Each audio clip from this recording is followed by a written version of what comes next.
All right, everybody, welcome. Let me wait till this gets started here.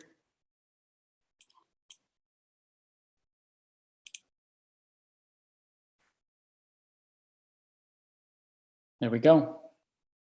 And I believe we are up and running. Well, my name is David Fidowa, and I help coach, teach, and do everything invention licensing and help people get their products on the shelf selling and making royalties.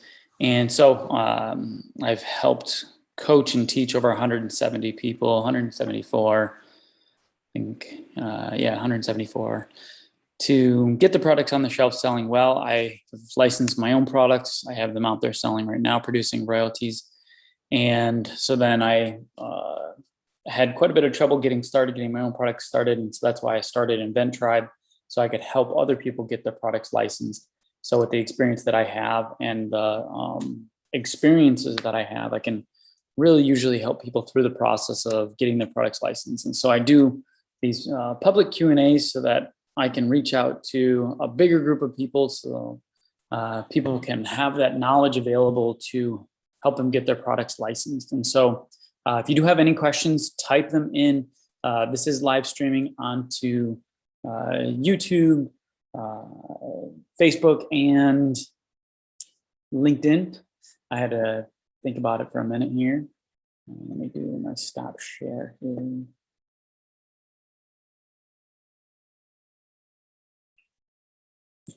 Share. There we go. Sorry, you were missing my face. And so it's live streaming. So do type in your questions if you want to get into the actual room with everybody else. There should be a link on the live stream that you can click on to get into the Zoom room. If it's past the Zoom room time, then obviously you won't be able to get in to be live with the rest of the group in here. So those that are live with us, do type in your questions into the chat box or into the Q&A box so that we can get them answered. Obviously, the sooner you put in the questions, the sooner you get them answered, or if at all, a lot of the times I do a hot seat at the end and try to answer them rapid fire for the last 5 to 10 minutes, just so we can usually get through most of the questions. So first question of the night, thank you, Todd. Todd said, my question is, if I have a company interested in a few of my inventions, do I need an NDA for each one, or will one cover all of them? A lot of the times you're signing a blanket NDA. So it's saying that you are the discloser. And so you will be disclosing product or innovation or something proprietary to you, to them. And so a lot of times you will have that blanket NDA. It depends on how the companies work. I've seen a lot of companies work in different ways throughout many different fields. And so some of them like the NDA specific to a product. And in that case, you would need to have each NDA specific to the product. But in most cases, you're a lot of times able to get that blanket NDA. So I would try to approach it in that way. And in actuality, I like to try to bypass the NDA. I know that's counterintuitive to a lot of advice, especially attorney's advice. And so I don't like to go against attorney's advice, but sometimes companies actually get caught up in getting an NDA instead of necessarily looking at your innovation. Most companies are not out to steal product. And so I've become much more comfortable in just presenting without an NDA and being confident in what I've written in terms of a provisional patent application or PPA to protect myself. And so a lot of times for myself, I'm not necessarily using NDAs, but somebody getting just started out, I do recommend using NDAs when possible and using a provisional patent application. So Todd, I hope that answers your question. If you do have follow-up questions, type them into the box if you could. And then Steve, where to get a patent license non-exclusive agreement? What attorneys or do it alone? Where to get a patent license? Okay, I think I know what you're talking about. So if you're looking for just a general licensing agreement, you can Google them online. Not necessarily recommend, because that's just scooping a legal document off the internet. But, you know, if you want to work with an attorney, you know, I have my attorney, Mike Mershak, that I work with all the time on my patents and my licensing agreements. And that's how I do it. And Stephen, in a lot of situations, what you can do is you can actually reach out to the company and say, you know, hey, would you mind providing the agreement? And they say, yeah, we've got one. Here you go. And that's where you start out. And so if you could start out there and get your agreement rolling from there, right? Use their templated document so that they can be comfortable that they're presenting a document that they've used in the past, and you're just making modifications so that it fits both of your scenarios. That's usually the best way to do it. But if they say, no way, it's your product, you're providing the documents, then either you need to talk to an attorney. Writing a non-exclusive licensing agreement from scratch can run you between $1,000 and probably $3,000 with an attorney. You can dig one up on the internet. And so I guess there's a couple different paths to take, and there's no definitive path I guess I can give you, because there's so many variables that go into play.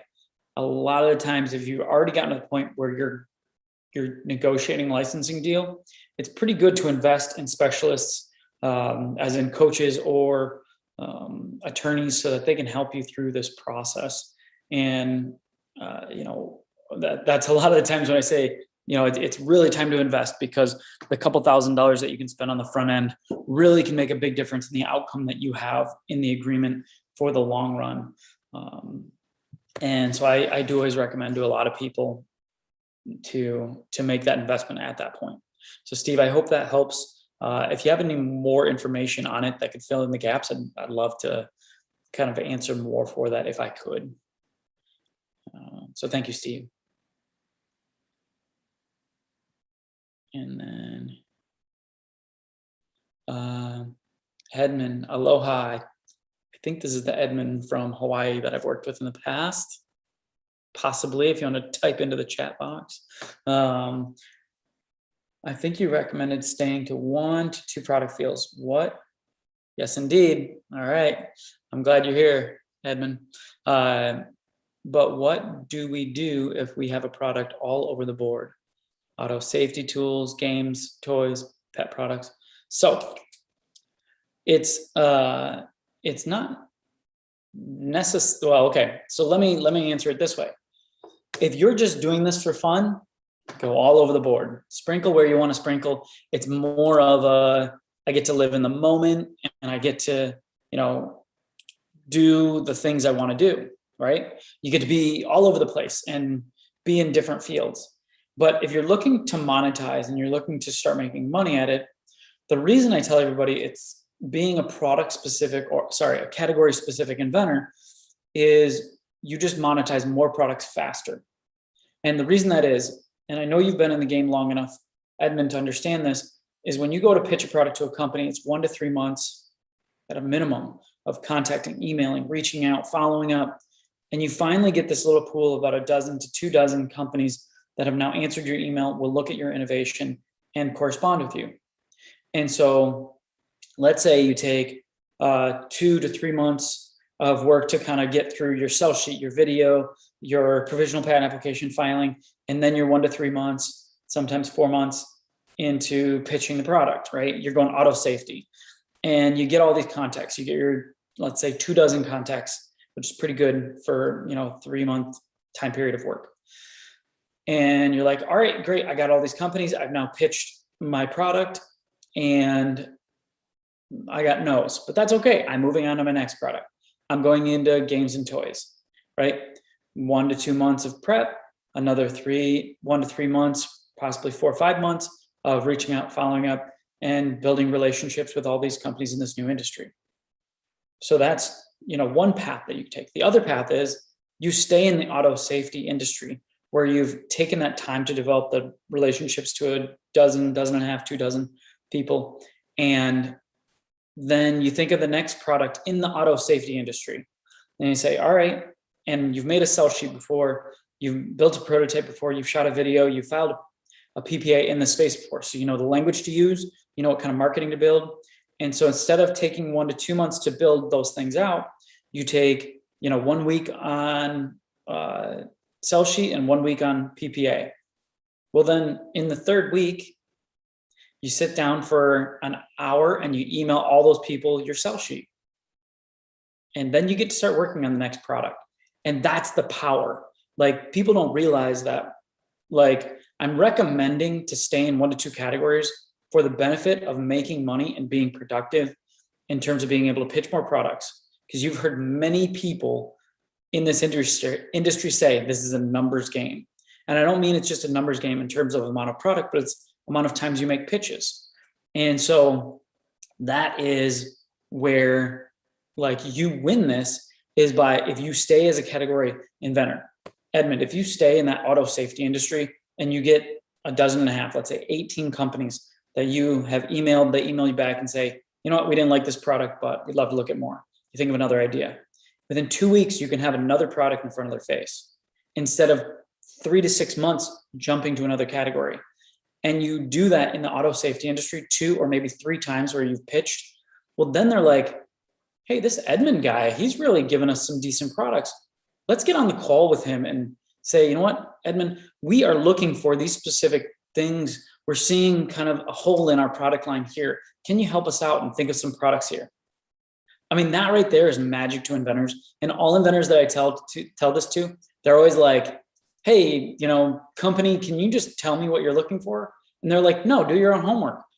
You have to pitch to them a handful of times before they build this like relationship with you to the point where they're willing to sit down and say, this is what we're looking for. You have to show that you're there for the long haul. You're there to work. You're there to be an auto safety industry inventor. You're there to be a categorical person to help out. And that is what I'm talking about, being a categorical inventor. So there's pluses and minuses. If you're just in it to have fun, jump from category to category. It's sometimes people have fun doing that sales phase. Most people do not have fun doing the sales phase. 1, 2, they waste a ton of time jumping from category to category. So if you stay in that one category, you don't have to call as much. You don't have to spend as much time on the business end, right? I consider there's like innovation, creativity that includes like building prototypes, marketing material, actually inventing. You spend more time doing those things when you stay as a category inventor. You spend less time on the business side, which I consider like calling, emailing, following up, sales, negotiation, writing up patents. Those things all become compressed down into less time if you stay in your category. If you get outside your lane, you got to reinvent your business wheel over and over again. And so that's why I say stay in a lane if you're looking to monetize and monetize in a big way. Some of my inventors like Lynn, she licensed 12 products in 1 year by staying in her lane. I have another student, inventor, phenomenal. And she's working on a deal right now. And it's like, there might be 6 to 10 products in this one single deal because she's pitching to a category. The category loves her product. And they're like sitting there looking at her portfolio and they're just pulling products out and saying, I want this one, I want this one, I want this one. And then we're going to package them all together into one big deal. And so that's what happens when you're a category inventor. Multiple products, multiple licensing deals, they split into multiple SKUs and you start to make more money. And so, Edmund, depends on what your objective is. If your objective is to have fun and just bounce around from category, go ahead. But if your objective is to make money, stay in a lane, be a category inventor, and execute at the highest level, and you will see the return. Whew, love that question. Robert said, Robert, thank you so much for joining and having a question here. Can I get my idea product away from Davison after signing with them? I don't know. I've never read their contract. They have companies interested in my idea, but they want way too much for the process. Yeah, I don't know. I've never read the contract. You'd have to read it through. That might actually be something that you need to engage an attorney to extract the product out, unless there's plain language in there and you can pull out. There might be a fee to get your product back. I'm not sure. One of the ideas I have a prototype, and they still want to rake me over the coals for more money to market it. The second has a ton of drawings, but needs to be built. Okay. So yeah, I wouldn't know that without having read their contract. But read it over with a fine-tooth comb. There's usually a termination clause, usually towards the end. So look at the termination clause, see how you can get out. And there's usually a timeline on contracts on when you can just like exit out the back end after a duration. So you might be able to wait for that time period also. More than 20.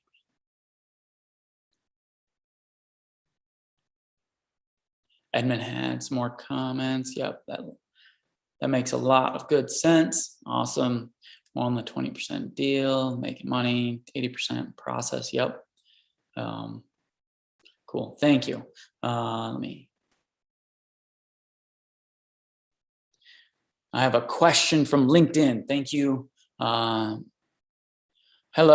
How to market yourself if you are in between niches?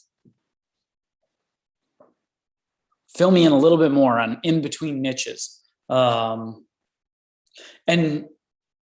know that marketing yourself, you're marketing yourself as a professional. You're not necessarily marketing yourself as like, I'm the toy inventor, because when you're on the phone with them and you're pitching them a lot of toy products, then you're a toy inventor. But if you are doing like 2 categories, and that's not necessarily a bad thing, is to be a 2 category inventor, because then you're like, one, let's say with the Edmund's example here, he had the auto safety products, right? So like auto safety and tool, or auto safety and game and toys. When you're on the phone answering that question, you're talking to them as the tool inventor, right? I'm a tool inventor. I'm here to develop new tool products. And then you can hang up the phone and literally call somebody at games and toys and be a game and toy inventor. But and to give you guys background on the whole like category inventor, the reason I know and understand so much about it is I was the epitome of the like jump around and shiny object inventor. I was running 8 different categories. So, and like, look at it this way. When you're running a category, you're usually calling between 20 to 40 companies. And if you're running 8 categories, and so on average, let's say, right? If you're running 8 categories and you're on average calling 30 companies per, you're in contact with 240 people. You're like calling, emailing, following up with 240 people. That's a full-time job. And so when I was getting started, I had that like shiny object syndrome. I'd have a product. I'd say, oh man, I had a great fitness product. Boom, put it on paper, start building sell sheets, filing patents, and calling companies about fitness. Right. So I'd get my 20 to 30 companies, sometimes 40 companies, be calling, emailing, following up. I had another idea in the bar and restaurant space. I'd start calling, emailing, and so it was like, I spent most of my day, just business side, never inventing, not even prototyping anymore. It was just calling, emailing, following up, because I was spread so thin. Right. And at the time I was getting close to spending like 40 hours a week, just calling and emailing, because I was in 8 different categories. And that's why I recommend everybody like stay specific. And it wasn't until I got specific that I actually started licensing products. Right? I was just trying everything to figure out how to get products on the shelf, selling, making money. And I was trying everything. And that's why I can speak so strongly to being a category inventor, because I wasn't when I got started and I didn't have success. So Anita, how to market yourself if you are in between niches. You don't necessarily have to put like on your LinkedIn profile that you are a toy inventor. You can just put that you're a product developer.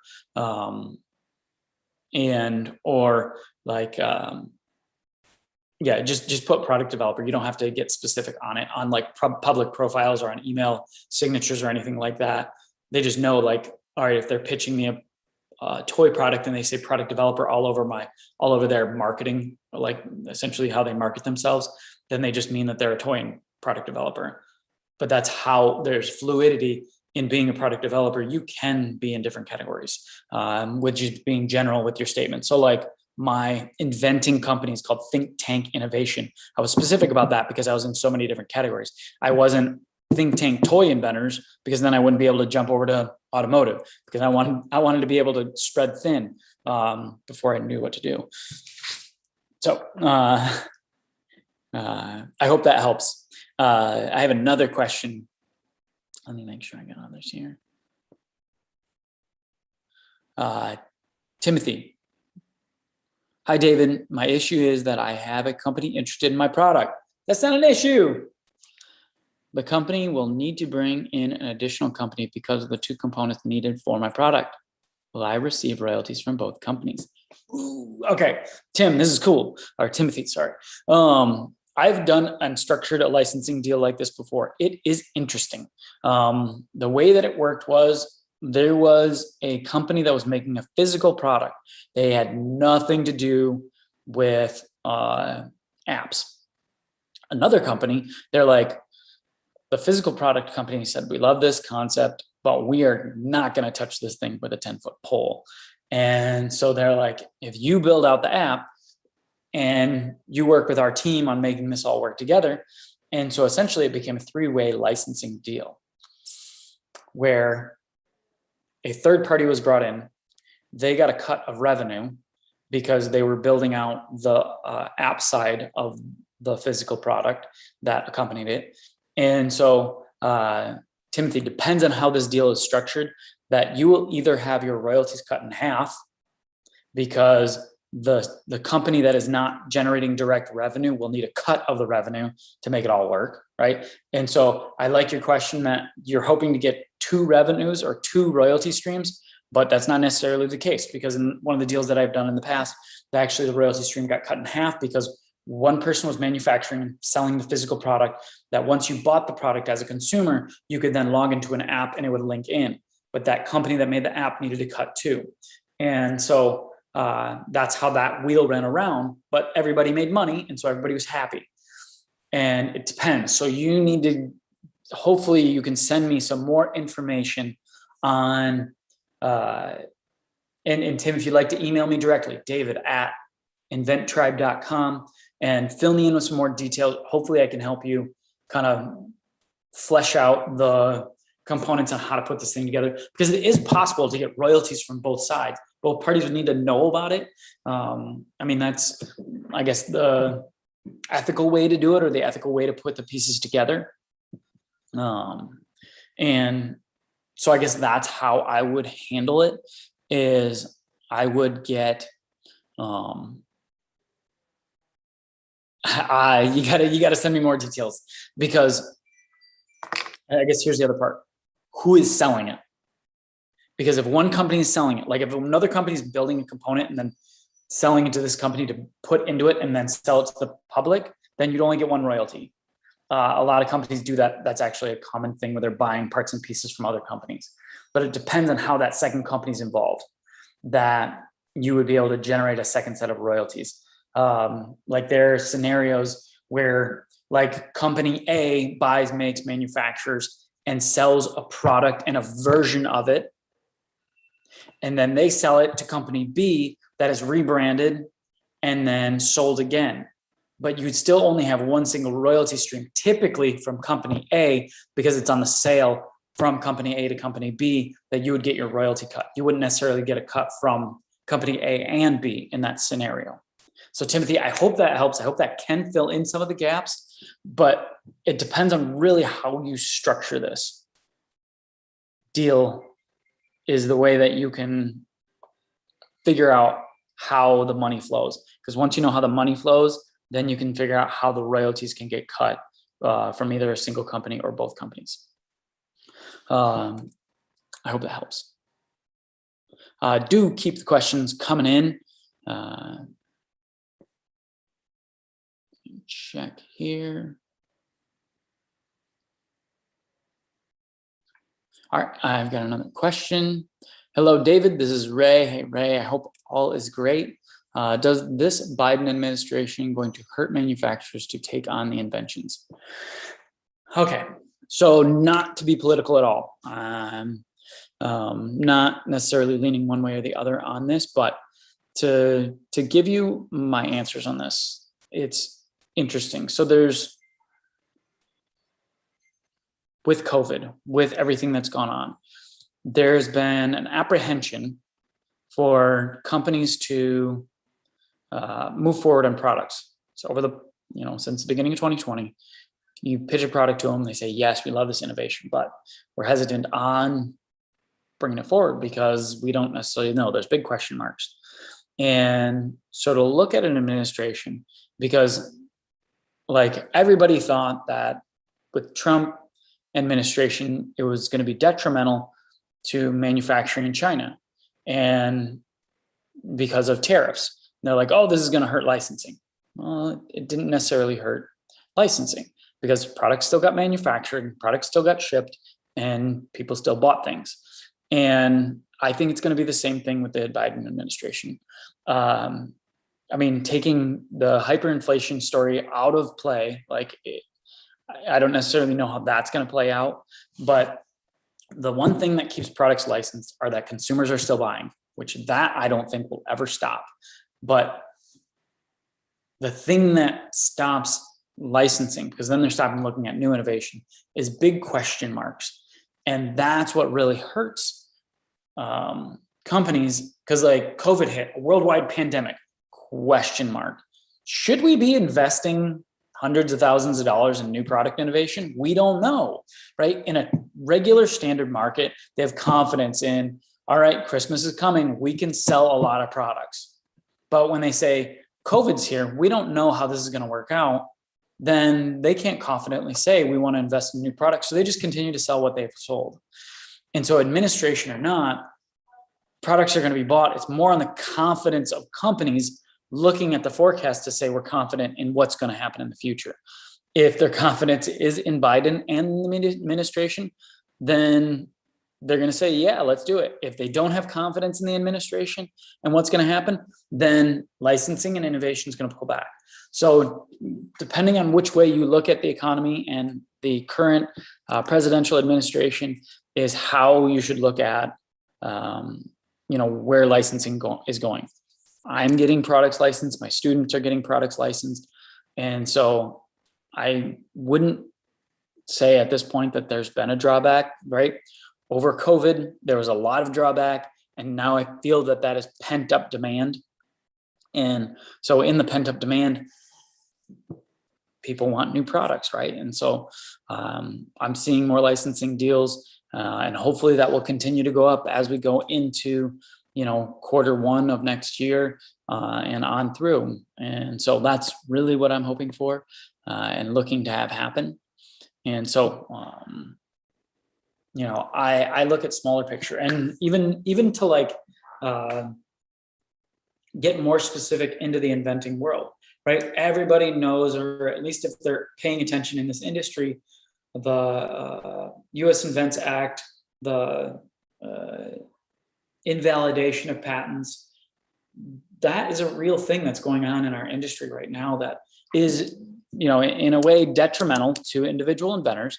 But if you know and understand the rules, you can work to make that not such an impact on you as an individual. I don't let that impact me, right? I let it impact my strategy, but not on my participation in this industry, not in my desire, not in my confidence that I can still license products and make money, because companies are not only licensing products based off patents, but they're licensing products. And that's the difference, because you can license a product and get paid royalties no matter if the patent is invalidated or not. And I know that goes a little bit deeper than what we can probably go into in this webinar, but that's the way that I structure my deals now.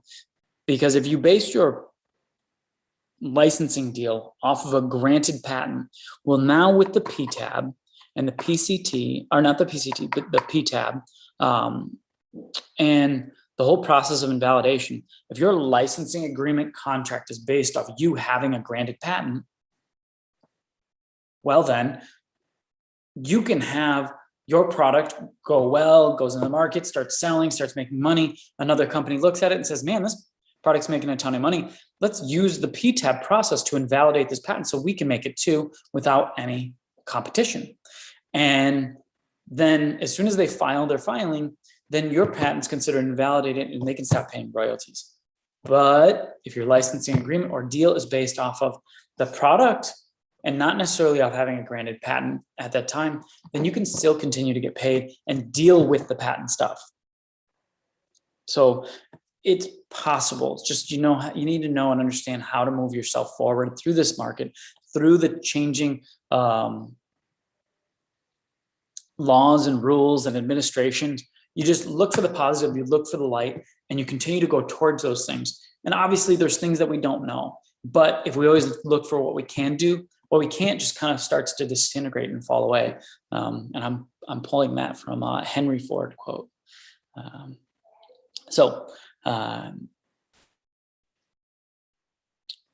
Let me take a look for some more questions here. Do we have any more questions?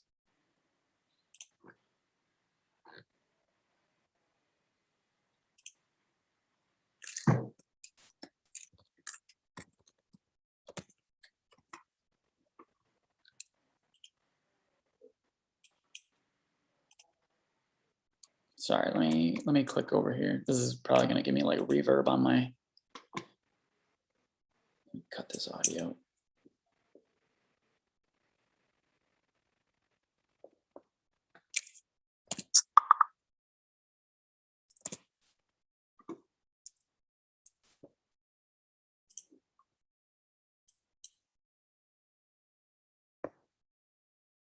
Okay.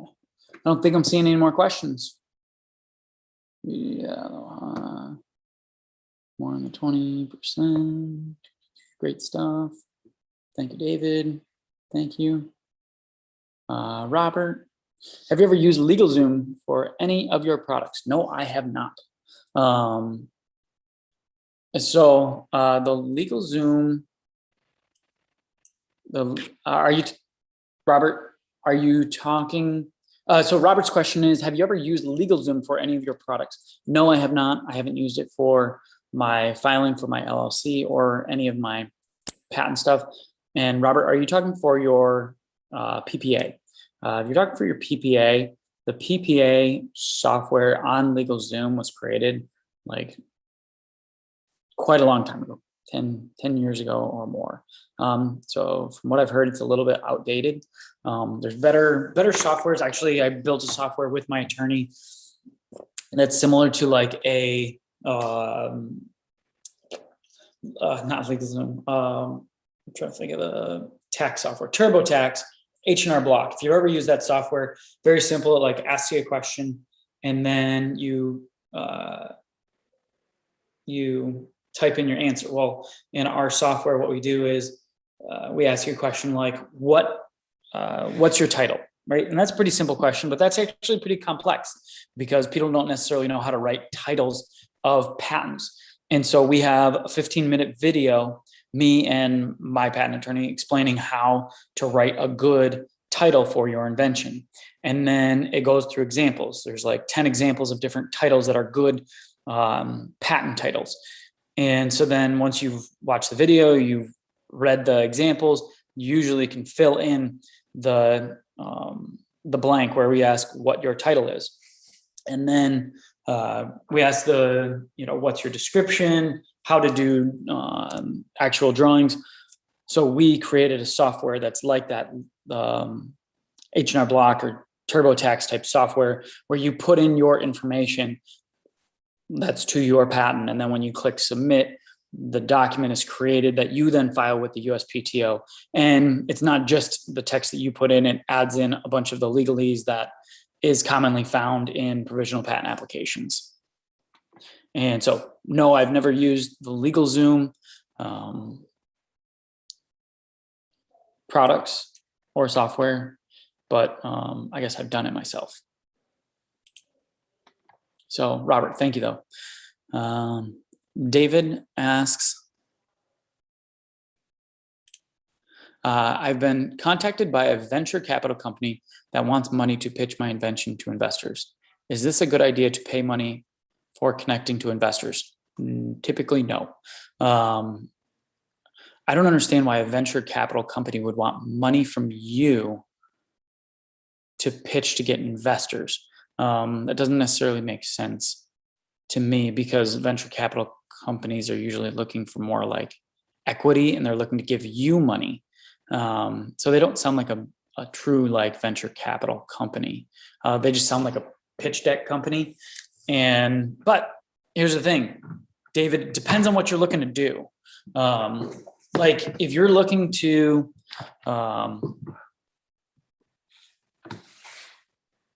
if you're looking to license your product, you don't usually need investment money. You can usually get to the point where you have a company saying we're interested in this product for less than $100. And so like I was always perplexed by that early on in my career, why people were getting investment money to get their products licensed. It didn't necessarily make sense to me. And unless you're trying to build something like, a engine but even though those are, you wouldn't even be licensing the engine, you'd be licensing components of the engine. And so that's the only time where you'd necessarily need investor money. Most of the time you're showing a company a benefit and how to use a product so that they can see it, and then they make the investment in you. You don't make the investment in them. So David, I wouldn't necessarily be paying somebody to pitch to venture capital if you're going to license. If you're going to venture, that is a completely different story, right? You're looking for capital to build molds, to build websites, marketing, distribution channel, hire employees, get warehouses set up, those type of things. So that's where I would and this is a big question. Making the decision between venture and license. You need to make that distinction early on. I have a lot of people that they sat right on the fence, and basically over time you eventually get pushed over to the venture side. And then you've got a product, you've got, product that you need to distribute. So you need to figure out logistics. You need to figure out how to get it there. You need to figure out how to market it and sell it. You need to build a website. And then you get completely away from being an innovation person and completely away from being a royalty check person.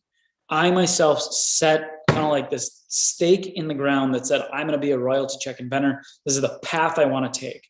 And so there have been times, this product right here that I licensed, there was a point in which I was like, nobody wants to license it. I'm going to go venture it. Right. So I got mold costs. And I started figuring out everything associated to it. But then I stopped and I was like, you know what? Like, this is all going to take me down the path of now I've built a business. Now I've got to run a business. And I wanted to be an inventor. I didn't want to be the guy up in the middle of the night talking to somebody overseas to get shipments in and dealing with customs and all that stuff. That wasn't me. I wanted to be an idea person. So if you want to be an idea person, you don't necessarily need venture capital for product innovation. It's not common that you actually do. And so I would probably shy away from somebody trying to collect money to pitch to venture capital, because you don't necessarily need them or venture capital money. David, if there's more details, do fill me in. Let me know, like, hey, I do need venture capital money to get my innovation to the next level. Okay, and then we can start looking at a different path. A lot of the times, a company that you reach out to pitch to license it will be that financing for you, because they want to be an investor and have an equity share in the product that you're moving forward, if they like it. So, David, I hope that answers your question. Next question, Edmund.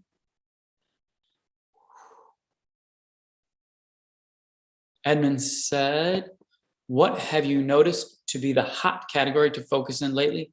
Licensees looking for ideas, easy of licensing, and speed to market. Great question. So I'm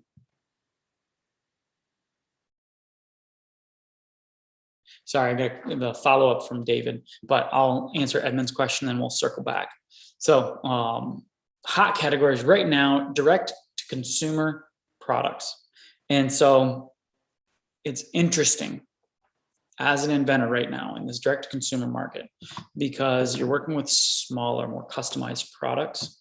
And what is happening is you have a company, an entire world of markets of products that we're always looking at.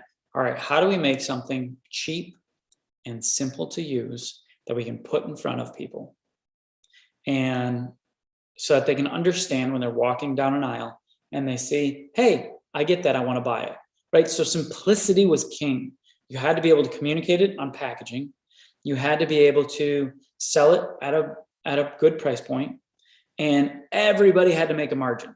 The manufacturer, the seller, the distributor, the retailer, and then the consumer had to find value in it. That's why there's a 5 times markup. And so when you have a product that is $2, you need to sell it at a minimum of $10, right? There's a 5 times markup. A lot of times those $2 products would be even $14.99 on the shelf. And so look at it. You're manufacturing a product for $2 and you're selling it for $14.99. Well, the hot new category is direct-to-consumer products, where a product is not necessarily made to be cheap, but made for a specific individual. So you're seeing products that now can be explained in video format, right? This is a new sales platform for products to move through. And they're products that are a little bit more complicated. They have more bells and whistles. They have a little more functionality, a little more design to them, because they don't need to sit on the shelf and explain all the details that they do and how they can help you, where they can have these little bells and whistles that companies wouldn't previously put on products, because you need to be able to walk down that aisle and look at the shelf and say, I get that product, I want to buy it. And so now with a direct consumer product, they get an advertisement on Facebook that, they love cooking shows. They bought cooking products, and now they get an advertisement for this new innovative cutting board that sharpens your knife, that Bluetooths the weight scale to what you're cutting to. And it's got all these bells and whistles, right? Oh my gosh, that's a $60 cutting board, but it does everything you want, and there's a lifetime guarantee on it. And so now there's this whole new market of products that they put all these bells and whistles on. And when they go direct to consumers, the markup is different. And the reason is they manufacture it. They can spend a lot more on manufacturing, because when they manufacture it, they ship to a distribution facility in the United States or the country that they're selling out of, and then it goes directly to the consumer from there. So they bring in huge pallets from wherever they're being made, usually overseas, into a distribution facility and then go out. And there's one company that manages it. And so we don't need a 5 times markup to make a product, but they still get that. And so they make a product. Now they're making products for $20, and they're selling them for $80 to $100. And they're making that margin now. And so now they're giving inventors a 12, 15, 18% on the retail price, not on wholesale. And so we're getting into this whole new market where, hey, you know what? They only sell 30 to 50 of them a day, but we make $10 a piece. And so there's this new market that's emerging that I'm seeing more and more of, that more and more people are licensing products in, and there's more and more products being built in them, because people don't need to go to stores, right? COVID, that doesn't have an impact on it. The only impact that it has is on the distribution chain. And so, Edmund, that's what I'm seeing as the hot new category, is direct consumer, a little bit more innovative. And when I say innovative, I mean more bells and whistles-y type products that are making it to the shelf, and inventors are making more money on them per unit sold. And then I think eventually those products will then make it to the store shelves. So then we'll make even more money there. Excuse me. Edmund, I hope that answers your question. I hope that gives some people some thoughts or ideas to start diving into these direct consumer type products. So David, I'm going to circle back onto your question that you had earlier. Another company will build me a website to promote my invention and also give me access to their database so I can contact manufacturing companies on my own. Is this a good idea? Probably not. I don't it's rare, one, that companies ask me for my website. I mean, I've had them do that, but then I say, most of the time all my products that I've licensed are under NDA. And they're like, okay, whatever, moving on. They look at your product. They're not necessarily looking at you and your level of professionalism. They look at your product and say, David can make an amazing product. Let's license this product from this person. And so and access to their database. I mean, a lot of the times people are charging for these things when it's really just like, hey, I need a list of companies who make, you know, pens. All right, well, just Google pen companies and you've got your list. And then you can just call them up and that will give you your database. You don't really necessarily need a database. And, you know, part of this all is like, how much do you want to do on your own and how much do you want it to be done for you? You know, there are companies that are doing it for people now, like full on product development. But at the same time, like,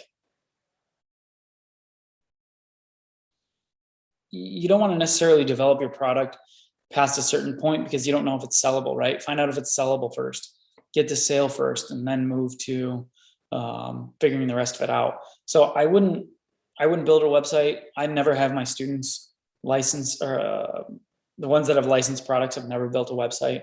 And so I don't see it as a necessary thing. Also, a database of contacts.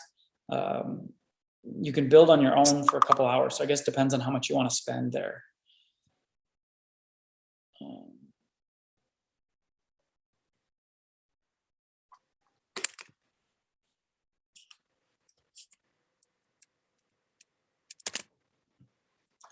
So sorry, I got a little ping in there.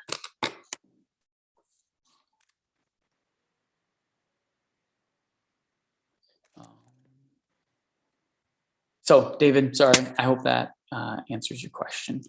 Let me type something here. All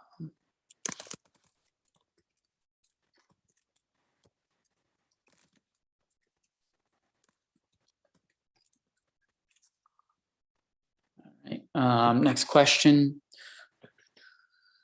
Alexandria, did you try to license a product yourself in the last 2 to 3 years? Yes. I'm actually in negotiation right now on one of my products. It was actually pretty cool. So we did a inventors challenge in January. If anybody's been following me, we had people sign up for that. And the winner of it, David, and me, myself, I used one of my own products that I did the challenge with. And so with that product, I went through the process, all 5 steps of licensing, and basically just recorded myself and was on live webinars showing everybody this is how I do this. And so I had one of my own products that I was working on with this challenge. And now I have a company that is interested in moving forward. We're just getting manufacturing pricing. So as soon as we have manufacturing pricing, they want to move forward. So I have that product myself that hopefully I can get it licensed here before Christmas. I'm hoping in the next month or 2, we'd be able to close the deal. And then also the student that actually won is also working on deals, not fully into negotiation, but has quite a bit of interest across the board. So yes, I do still license my own products. I'm trying to think of any other deals that I've gotten in the last year. I've helped, I've partnered with a couple inventors and licensed their products in the last year. The last 2 to 3 years. In the last, I guess 3 years ago, I was quite a bit busier. And now that I run Invent Tribe, I've made sure to set aside my own time to invent and license my own products. And so, yes, I'm in the game myself. I am currently licensing my own products and adding to my own portfolio, which is a ton of fun. I mean, you guys know it's like, it's like getting interest and getting a deal. Somebody saying, I'll pay 5% for your idea is pretty freaking cool. It doesn't get any cooler than that. So I'm really happy to get back to that and get back in that game. And I did take a break. I was coaching a lot more students than I had hoped to at one point, and just had too much on my plate to take on my own projects. And now I am back in it, licensing my own deals. And I'm going to probably amp that up here over the next year. Hoping to, cross fingers. So let me see if I have any more questions.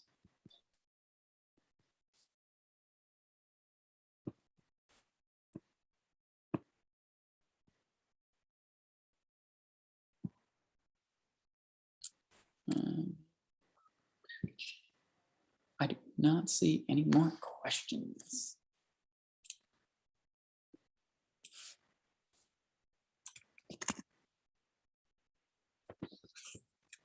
Do I have any questions over on YouTube or LinkedIn or Facebook? Sorry, I gotta jump over there and check them out.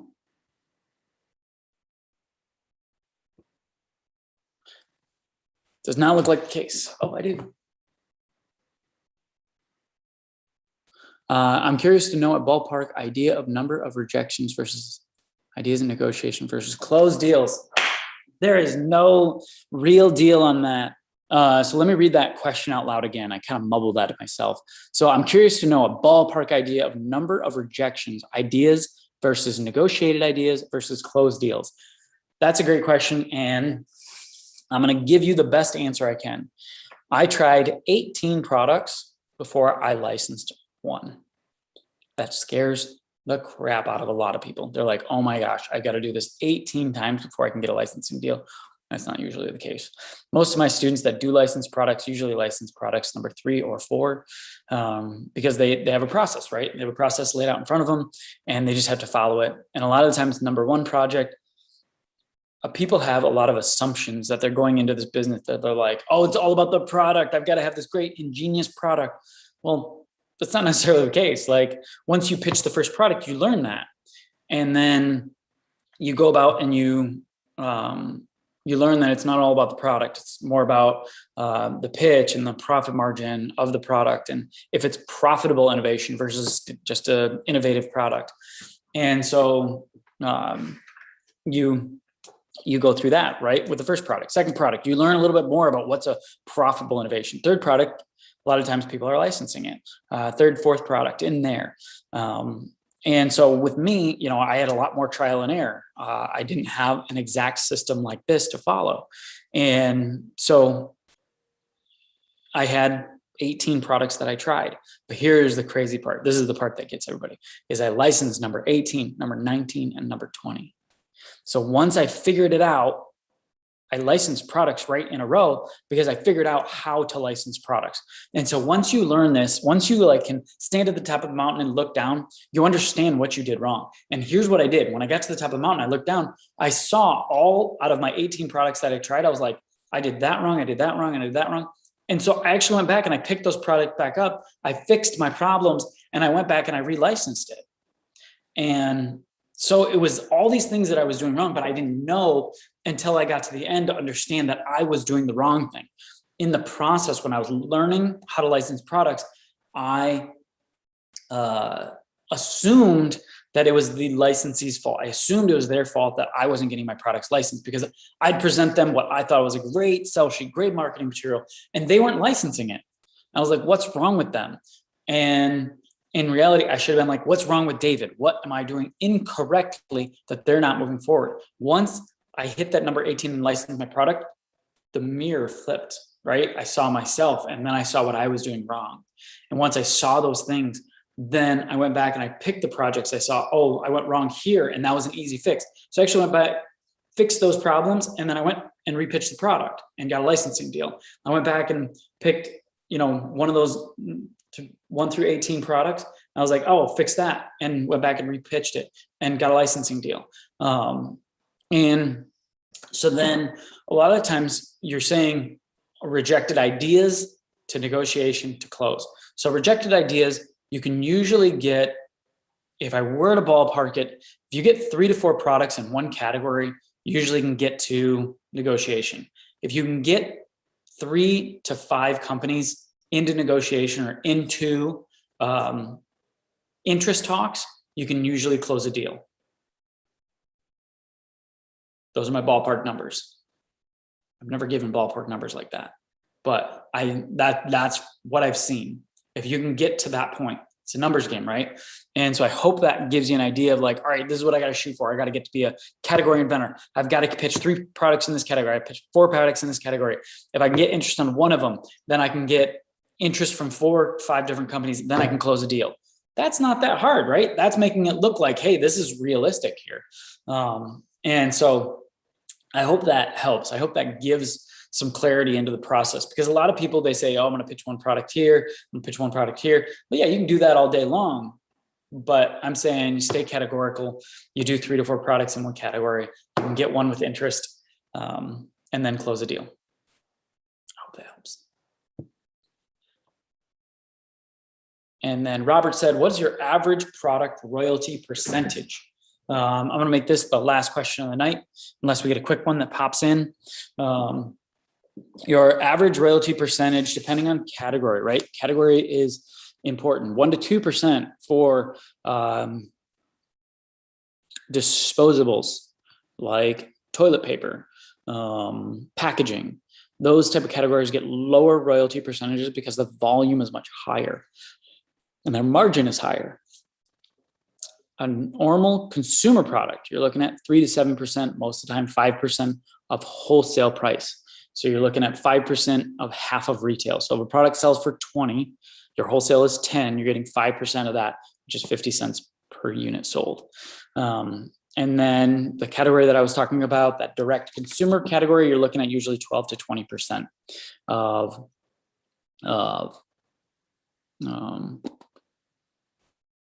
retail, which is a big number difference. Because even 5% of, 5% of wholesale is 50 cents, 5% of retail is $1, right? So you're doubling your money right away. But if you're looking at 10%, you're looking at, I think that's 4 times your money. So the direct consumer, you're making quite a bit more per unit, which is super cool. So Robert, I hope that helps. I hope that answers your question in terms of kind of broad brush on standard royalty rates. So I do hope everybody enjoyed the Q&A tonight and got something out of it, right? Little nuggets of gold that can help you on your journey to get your products licensed. If you are interested in joining the tribe, do check out inventtribe.com. Also, if you'd like to book a call with our product licensing specialist, Hazel, she can talk you through to find out if you're a right fit for being in the tribe. We always like to talk to people to make sure that we're a right fit for us, or you're a right fit for us, and we are a right fit for you. So do book a call with us. We will post this link in the chat here in the Zoom room, and also on all of our platforms on LinkedIn, YouTube, and Facebook. So if you are interested in joining the tribe, do click on the link and set up a call so we can chat to see if you do fit. I hope we helped out somebody moving forward tonight. If you do like this, give us a like, give us a share. And we do these once a month. And so I want to thank everybody for coming out. I do see some thank yous in here. Martin said, no questions, just thank you for doing this. Of course, Edmund, awesome stuff. Maloha. I'm not sure if I'm saying that right. I'll work on that for next month. So yeah, we do these monthly. So do join us once a month for the live Q&A from Invent Tribe. And everybody have a wonderful month getting your products licensed. I do hope to see you in the tribe if you do join us. Thank you so much and have a wonderful night or day, depending on where you're at. So have a